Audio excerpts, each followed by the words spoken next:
So I have the first Doom book, like I said in my last video. That's still uploading while I'm doing this, and I'm bored, so I decided to do that. Even though people might not want it. That's like the original artwork for Doom. Hope I don't get in trouble. Wait, there's another soldier. Ooh, who is she? Or he. I don't know why I immediately went with she. Alright, but this book is called Knee Deep in the Dead. Beyond the classic game, the first book in a terrifying space epic. Is it though? We'll find out. Doom, based on Doom from ID Software, or id as I like to say it. Knee Deep in the Dead. Thank you for downloading this Pocket Stars book ebook. Join our mailing list. I don't want to join, I just want to read. Doom, Knee Deep in the Dead. Dedicated with lust, to Camille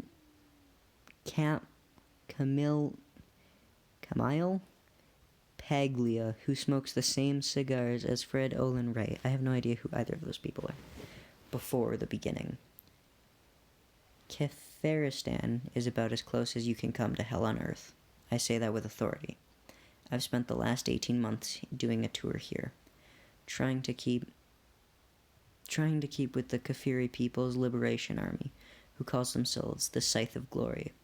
From the throats of their rightist Chorestisti, I probably said that wrong, who have the backing of Azeri transplants from the south, who want to keep their enclaves, who are fighting a dirty war against communist Cuba and Peruvian Mirs.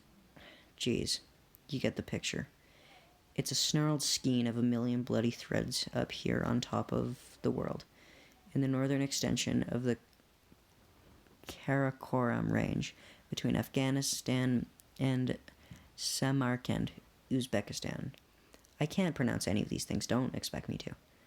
We just punched through the craggy pass, pleasantly known as the Tornheimen, it says with air quotes, in the local tongue, and come across the small Muslim city of Pik Nizganij? I don't know. Perched on a mountain peak of 2,200 meters. I stared in horror. Even 18 months of picking up after the Scythe of Glory and their shining path buddies didn't prepare me for what was left of Pik Nizganij. I don't know how to say it. It was a Bosch canvas, severed limbs and hollowed out trunks, eaten out by animals. I prayed, planted through the fields like stalks of corn, blood painting on doors and walls like the first Passover. Except it was human's blood, not lamb's blood. Corporal Flynn Taggart, Fox Company, 15th Light Drop, Infantry Regiment, United States Marine Corps, 888 23 99 12. Everyone calls me Fly, except for when they're pissed. Fox crept through the town, hell-shocked, trying without much success to count body parts and make a reasonable, don't know how I messed that one up, reasonable KIA guess.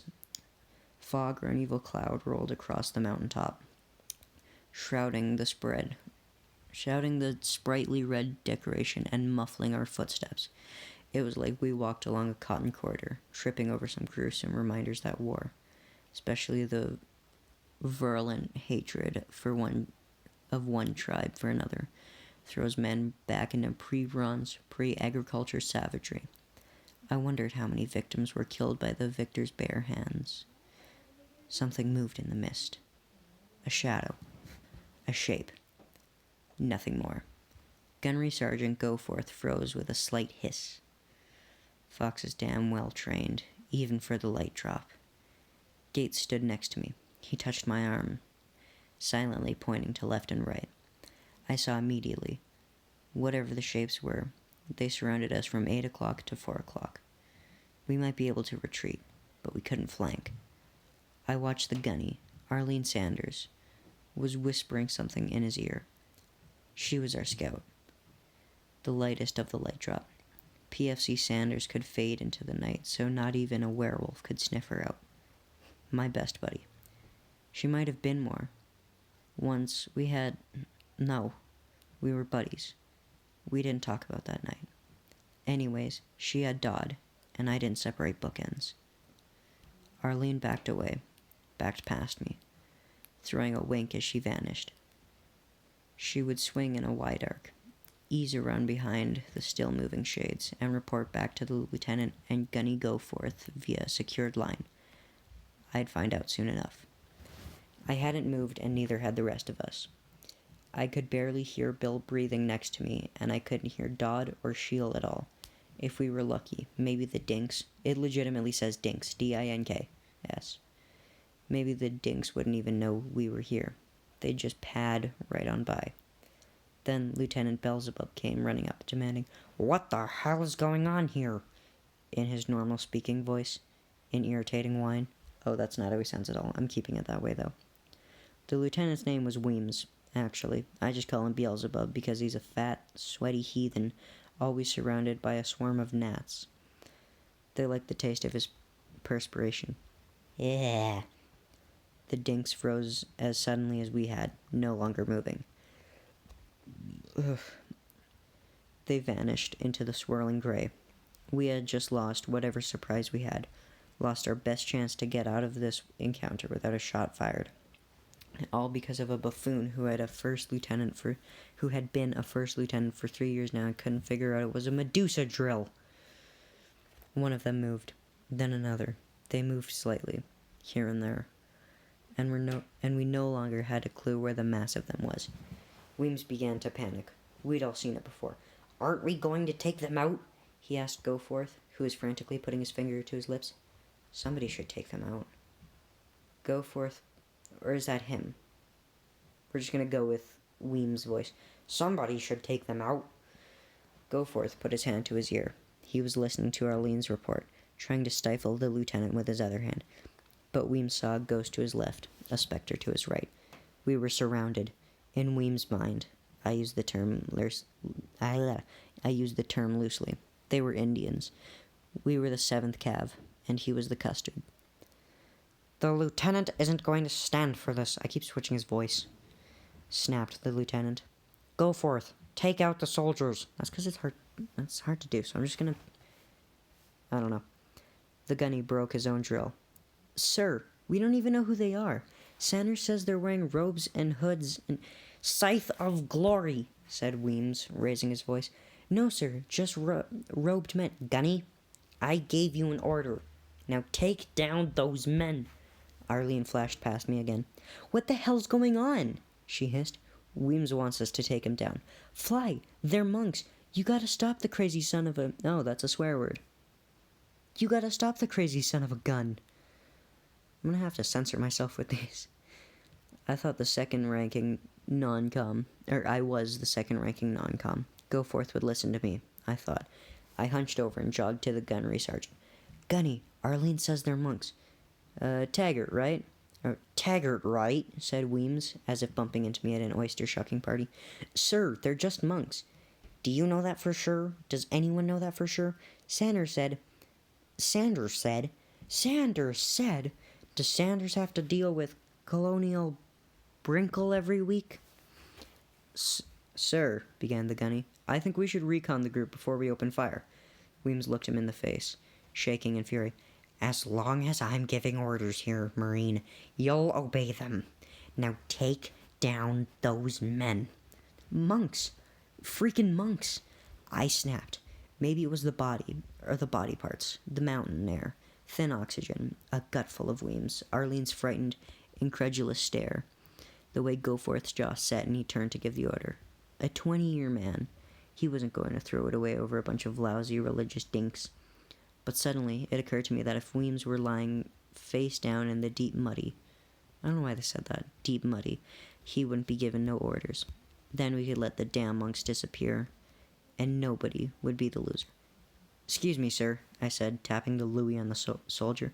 Turned him, and I Georged him. Full body swing came out of Orlando, where I grew up.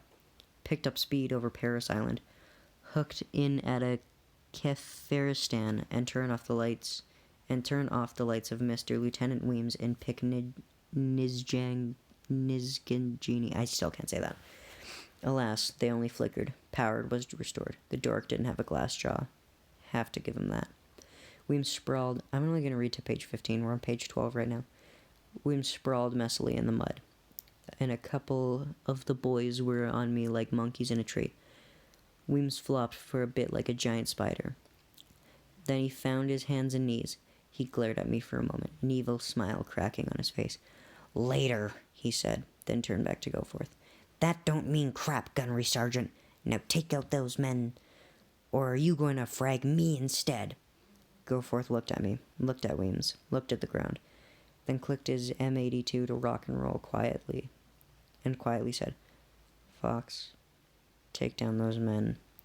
I closed my eyes, listening to the powder hiss. Bullets crack, the metal clang of the receiver slamming back and home, the screams of the dying, the shouts of the victors.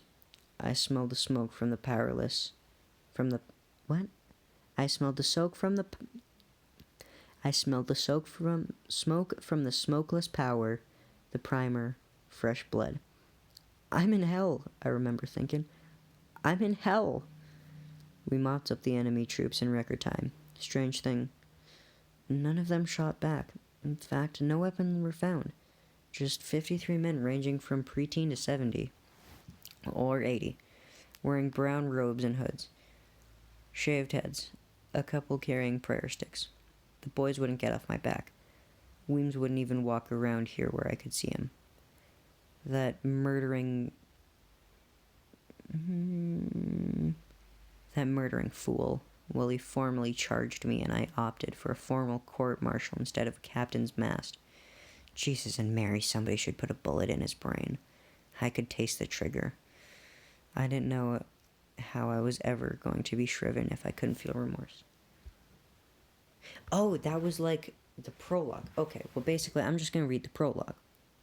And then, like, read more tomorrow or something. But yeah, that was Doom, Knee Deep in the Dead. I hope you all enjoyed.